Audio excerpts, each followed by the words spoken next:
তোমাদের কারো মন চাইলে মুহররমের 10 তারিখের রোজা তুমি রাখতেও পারো, মন যদি না চায় তুমি ছাড়তেও পারো। তাহলে কি বুঝলাম? রোজা ফরজ হওয়ার আগে নবী বলছিলেন রাখো মুহররমের 10 তারিখের রোজা, ফরজ হওয়ার পরে বললেন এখন থেকে মুহররমের 10 তারিখের রোজা ঐচ্ছিক, মন চাইলে রাখবা, মন চাইলে রাখবা না। বুঝে আসছেন? 3 নাম্বার ধাপ, রোজা ফরজ। বলেন রোজা কি ফরজ? বলেন তবে প্রথম দিকে টাকাওয়ালাদের জন্য ছাড় ছিল, আর যাদের টাকা পয়সা আছে ওদের জন্য কি ছিল? ছাড় ছিল। হ্যাঁ, আল্লাহ তাআলা বলেন, দেখেন, ইয়া আইয়ুহাল্লাযীনা আমানু কুতিবা আলাইকুমুস সিয়াম কামা কুতিবা আলাল্লাযীনা মিন ক্বাবলিকুম লাআল্লাকুম তাত্তাকুন। হে ঈমানদারগণ, তোমাদের উপর রোজা ফরজ করা হয়েছে যেমনি ভাবে তোমাদের পূর্ববর্তীদের উপর রোজা ফরজ। লাআল্লাকুম তাত্তাকুন, যাতে তোমরা মুত্তাকি হতে পারো। আইয়ামাম মা'দুদাত, গুনে গুনে কয়েকদিন, গুনে গুনে কয়েকদিন তোমাদের উপর রোজা ফরজ। কয়দিন? পুরা রমজান মাস। গুনে গুনে কয়দিন বলতে? পুরা 29 দিন বা 30 দিন। রোজা ফরজ হওয়ার পর পয়সাওয়ালা যারা, টাকাওয়ালা যারা, তাদের ব্যাপারে বিধান ছিল ওয়ালাল্লাযীনা ইউতীকুনাহু ফিদিয়াতুন তুআমু মিসকিন। যাদের সামর্থ্য আছে তারা যদি রোজা না রাইখা টাকা পয়সা দিয়ে ফিদিয়া দিতে চায়, দিতে পারে। তাহলে কি বিধান আসলো? যাদের টাকা পয়সা আছে তারা রোজা না রাইখা যদি ফিদিয়া দিতে চায়, তাহলে তাদের ফিদিয়া হলো তুআমু মিসকিন, একজন মিসকিনকে প্রতি রোজার বিনিময়ে খাওয়াবে। এই বিধান কিন্তু এখন আর নাই। এই বিধান শুরু তো ছিল টাকাওয়ালাদের জন্য। হ্যাঁ, টাকাওয়ালাদের জন্য এটা ছিল বিধান। এরপর আল্লাহ তাআলা আয়াত নাযিল করে দিলেন, ফামান কানা মিনকুম মারিদান আও আলা সাফার ফাইদ্দাতুম মিন আইয়ামিন উখার ফামান শাহিদা মিনকুমুশ শাহরা ফালইয়াসুমহু। তোমাদের মধ্যে যে ব্যক্তি রমজান মাস পাবে, টাকাওয়ালাও যদি রমজান মাস পায় সেও রোজা রাখবে, গরিবও যদি রমজান মাস পায় সেও রোজা রাখবে। বিধান কি আসছে? ফামান শাহিদা মিনকুমুশ শাহরা, তোমাদের মধ্যে কেউ যদি রমজান মাস পায়, ধনী মানুষও যদি পায়, গরিব মানুষও যদি পায়, ফালইয়াসুমহু, সে রমজানের রোজা রাখবে। কি রাখবে? রমজানের রোজা। মান কানা মিনকুম মারিদান আও আলা সাফারিন ফাইদ্দাতুম মিন আইয়ামিন উখার। কোন ব্যক্তি যদি অসুস্থ হয় অথবা সফরের মধ্যে থাকার কারণে যদি রোজা রাখতে না পারে, যেই কয়টা না রাখতে পারবে গনে গনে রাখে দিবে। রমজানের পরে অন্য কোনো সময় এই রোজাগুলা সে আদায় করবে। কোনো ব্যক্তি যদি রোজা রাখতে না পারে গনে রাখবে কয়টা রাখে নাই। কেন রাখে নাই? হয়তো অসুস্থতার কারণে, না হয় সফরে থাকার কারণে। তাহলে সফর অথবা অসুস্থতার কারণে যদি কেউ রোজা রাখতে না পারে গনে রাখবে, কয়টা রাখতে পারলো না পরবর্তীতে সে এগুলা কি করে নিতে হবে? রাখতে হবে। বুঝে আসছেনি সবার? তাহলে এটার মাধ্যমে ওই যে টাকাওয়ালার টাকার বিধান রহিত হয়ে গেল। মানে আগে ছিল টাকা থাকলে দিয়ে দিবে, এখন আর টাকা না, এখন ওজর। বলেন কি? ওজর। ওজর ছাড়া কেউ রোজা ছাড়তে পারবে না। ওজর কি শিখলাম? হয়তো অসুস্থ, না হয় সফরে আছে। ওজর কয়টা শিখলাম? 2টা। হয়তো অসুস্থ, না হয় সফরে আছে। এই কারণে বেচায় রোজা রাখতে পারে নাই। তাহলে গুনে রাখবে কয়টা রাখতে পারলো না, পরবর্তীতে এই রোজাগুলা আদায় করে নেবে। ওই মা বোনরা অসুস্থ হলেও সেম মাসালা, মা বোনদের অসুস্থ হলেও কি একই মাসালা।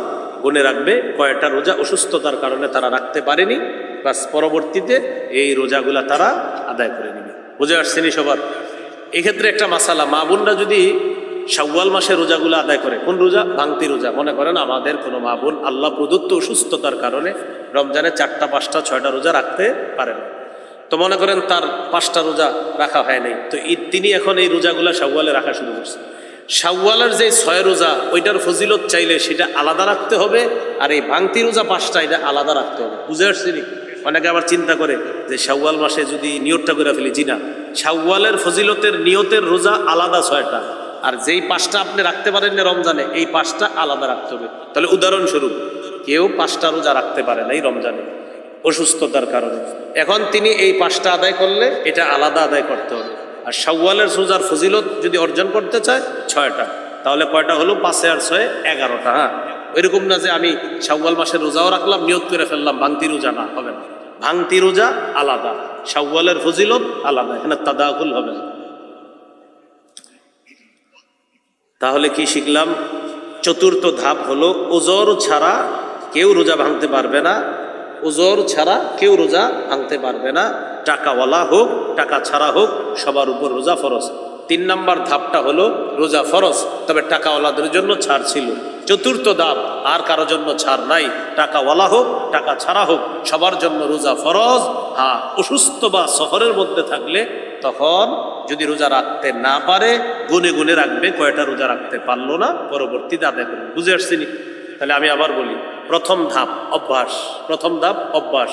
দ্বিতীয় ধাপ মুহররমের 10 তারিখের রোজা রাখো, এটা আদেশ করছে। তৃতীয় ধাপ রোজা ফরজ, তবে টাকাওয়ালাদের জন্য ছাড় ছিল। 4র্থ ধাপ আর ছাড় নাই, টাকাওয়ালা বা টাকা ছাড়া কারোর জন্য ছাড় নাই, সবাই রোজা রাখতে হবে। হ্যাঁ, অসুস্থ আর সফরে থাকলে এটা হলো ওজর, এই ওজরের কারণে যদি রাখতে না পারে পরবর্তীতে আদায় করতে হবে। মনে থাকবেন ইনশাআল্লাহ? তাহলে অভ্যাস, আদেশ, ফরজ, তবে একটু ছাড়, বাস সর্বশেষ ফরজ একটু ছাড়, মানে ওই যে টাকাওয়ালাদের জন্য। 4 নাম্বার ফরজ কোনো ছাড় নাই, তবে অসুস্থ যদি হয় সেটা তো ওজর মাসালা, সেটা ভিন্ন। এই হলো রমজানের রোজা ফরজ হওয়ার 4টি ধাপ বললাম। এবার আমরা জানবো রমজানের রোজা প্রথম দিকে কষ্টকর ছিল। বলেন কি নিয়ম ছিল? কষ্টকর একটা নিয়ম ছিল। হাদিসটি আমি পরে বলি, আগে একটু বুঝাই আপনাদের। মনে করেন আপনি সারাদিন রোজা রাখছেন, রাখার পরে আজকে ইফতারের সময় হয়েছে, কারণ ইফতারের সময় আপনি ইফতার না করে ঘুমায়া গেছেন, বাস এই ঘুমায়া যাইলে রোজা শুরু হয়ে গেছে। আবার আপনি ইফতার না করে ঘুমায়া গেছেন, এই যে ঘুমায়া গেলেন রোজা শুরু। এই রোজা শুরু মানে সারা রাত আর খাইতে পারবেন না, পরের দিন আবার খাইতে পারবেন না, পরের দিন গিয়ে ইফতার করতে হবে আপনার। তাহলে কষ্টকর, মানে ঘুমায় গেছেন রোজা শুরু হয়ে গেছে। তো এইটা ছিল কষ্টকর বিষয়। এইরকম একটা ঘটনা ওইটা গেছে নবীজির যুগে। পরে আল্লাহ কষ্টটা একজন সাহাবীর কষ্টের প্রতি লক্ষ্য রেখে আল্লাহ গোটা উম্মতের জন্য এই কষ্ট সহজ করে দিচ্ছে। বুখারীর বর্ণনা 1916 নম্বর হাদিস, 1916। এই হাদিসের মধ্যে আছে, কানা আসহাবু মুহাম্মাদিন সাল্লাল্লাহু আলাইহি ওয়াসাল্লাম ইযা কানা আর-রাজুলু সাইমা ফানামা ক্বাবলা আন ইফতিরা লাম ইয়াকুল লাইলাতাহু ওয়ালা ইয়াওমা।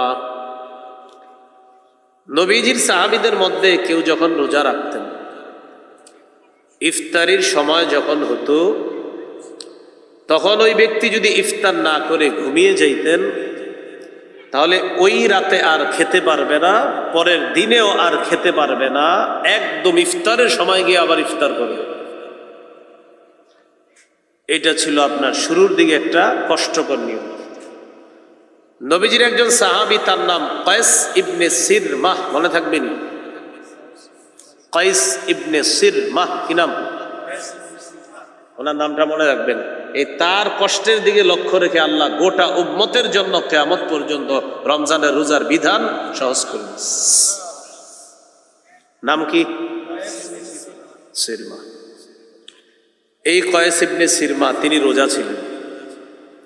স্ত্রীর কাছে আসছে, আসার পর বললেন, হাল ইনদাকি তুআম, তোমার কাছে ইফতারি আছে, থাকলে আমাকে দাও। স্ত্রী জবাব দিলেন, লা ওয়ালাকিন আনতালিকু, ইফতারি নাই, তবে আমি যাইতেছি। আতলুবু লাকা, আমি দেখি আপনার জন্য কোনো কিছু ব্যবস্থা করে আনতে পারি কিনা। স্ত্রী গেলেন স্বামীর জন্য ইফতারি আনার জন্য। ইফতারি আনতে যাওয়ার পর সাহাবী কায়েস ইবনে সিরমা তিনি দিনের বেলা হাতের কাজ করতেন, কষ্টকর কাজ করতেন, কৃষি কাজ করতেন। ওয়া কানা ইয়ামাহু ইয়ামাল, ওই সময় তিনি দিনের বেলা কষ্টকর কাজ করতেন। ইফতারির অপেক্ষায় যখন বসে আছে, গলাবাত আইনা, তার চোখ দুইটা লেগে লেগে আসতেছে, ঘুম ঘুম ভাব, ওই যে ক্লান্ত শ্রান্ত কঠিন। ফাগলাবাত আইনা, তার দুই চোখটাকে পরাজিত করে দিয়েছে। পরাজিত করার পর সাহাবী ঘুমায় গেছে কায়েস ইবনে সিরমা। তার স্ত্রী আসছে, আসার পর স্বামীকে লক্ষ্য করে বললেন, খাইবাতান লাক, আহারে আপনার কত কষ্ট হবে, আপনি তো বঞ্চিত হয়ে গেলেন ইফতার থেকে। এর মানে আজকে সারাটা রাত না খেয়ে আবার রোজা রাখতে হবে, আগামীকাল সারাদিন রোজা রাখা, এরপরে কালকে গিয়ে ইফতার পাবেন। এর মানে কি হলো ঘটনাটা দেখেন। উনি আজকের রোজাটা তখন থেকে শুরু করছে, আজকে ইফতার পর্যন্ত কিছু খাইলো না, আবার এখন ঘুমায়া যাওয়ার কারণে রোজা শুরু, এই সারাটা রাত থাকতে হবে এইভাবে, আবার আগামীকাল থাকতে হবে, টোটাল পুরা 2টা দিন একটা রাত হয়ে যাচ্ছে না খাওয়া। ফালাম্মান তাসাফান নাহার গুশিয়া আলাইহি, পরের দিন যখন দিনের বেলা সূর্যটা উঠে যায়, যখন দ্বিপ্রহর হয়ে যায়, গুশিয়া আলাইহি, সাহাবী বেহুশ হয়ে গেলেন, বেহুশ হয়ে গেছে, প্রচন্ড খিদা, বেহুশ হয়ে গেছে, কিন্তু দেখেন রোজা ভাঙে না। সুবহানাল্লাহ। ফাযুকিরা যালিকা লিন-নবী সাল্লাল্লাহু আলাইহি ওয়াসাল্লাম, ঘটনাটি আল্লাহ রাসূলের কাছে যাওয়ার পর আল্লাহ তাআলা তখন কোরআনের সূরা বাকারার 187 নম্বর আয়াত নাজিল করে দেন।